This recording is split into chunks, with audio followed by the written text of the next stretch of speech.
I'm Emily Turner, and I'm here today joined by Dr. Jamil Zaki. He is a professor of psychology at Stanford.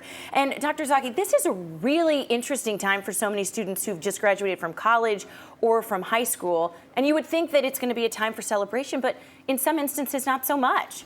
Yeah, graduation can be a mixed blessing in a way. It's a time that we expect great happiness and a sense of accomplishment, but for many students, it actually turns into a source of stress.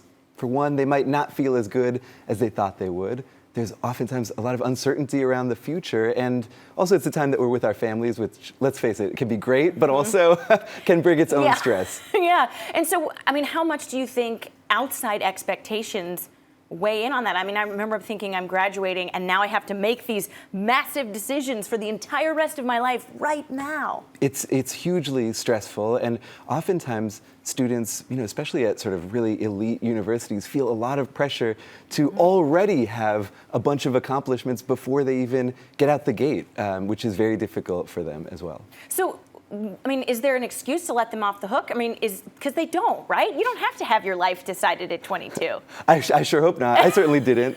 Yeah, me neither. I think one of the tricky things is that graduation is a time that students start to ask themselves, who am I? What will I do? What have I already done?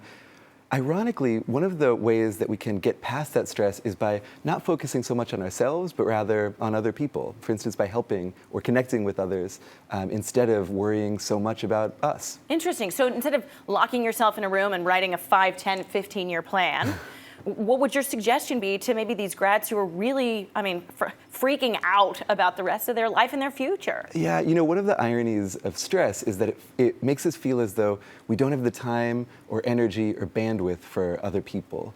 But one thing that I find in my research is that ironically, when we make the effort to step out and say connect with someone, sort of see whether we can help a friend maybe with their 5 or 10-year plan, that actually reduces our stress and makes us feel like we're more capable of handling our own business. Interesting. So then maybe you graduate, you're not sure what you want to do. Would your suggestion be volunteer or, something along those lines? Ask yourself not what can I do to define who I am, but who can I make a difference for? Oh, interesting. And what examples have you been able to see through your research of that actually being done? Well, certainly in my research, I studied college students who were friends with each other, and we surveyed them every day, asking them how much they had helped each other and how much they were feeling empathy for each other on a given day. And we found that on a day-to-day basis, days where I would sort of help my friend and felt empathy for them were also the days that I felt the least stressed out about what was happening with me. Wow, that's kind of a bigger world lesson, right? It's not just people who are graduating, although they are probably feeling the stress, but for anybody. Yeah, I think one of the big messages of my work and a lot of work in this space is that one of the best ways to help ourselves is to help each other.